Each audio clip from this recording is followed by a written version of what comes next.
আসলে সুমন ভাই তো অনেক ভালো মানুষ ছিল। শান্তশিষ্ট একদম ভদ্রলোক টাইপের লোক ছিল। আসলে কোনো মানুষের শূন্যতাই কখনো পূরণ হয় না। আর সুমন ভাইয়ের শূন্যতা আরও পূরণ হবে না। দেখা হইলে ফ্যামিলির খোঁজ খবর নিত, কাজের খোঁজ খবর নিত। উনি আসলে মানে কি বলবো, খুবই ভালো একজন মানুষ ছিল আরকি। আমরা এই মানুষটাকে আর পাবো না, এটা ভাইবা খুব খারাপ লাগতেছে। আজকে হয়তো আমরা তার সম্পর্কে একটু আলোচনা হবে, ভালো, ভালো কথা আমরা বলবো। তারপরে আবার আমরা সবাই তাকে ভুলে যাবো আর। আমরাও একদিন মারা যাবো, এরকম আমাদেরও স্মরণ সভা হবে। কিন্তু আসলে কারোর শূন্যতাই আসলে পূরণ হয় না।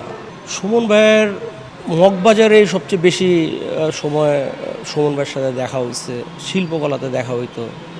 উনি আসলে খুবই আড্ডাপ্রিয় একজন মানুষ ছিল আরকি। উনার আড্ডা মারতে উনার খুব ভাল লাগে। যেমন অনেকে আছে না যে ফ্রি থাকলে অনেক সময় এদিকে ওদিকে থাকে। কিন্তু সুমন ভাইয়ের কথা হলো যে ফ্রি টাইমে তার আড্ডাটা মারতে হবে আরকি।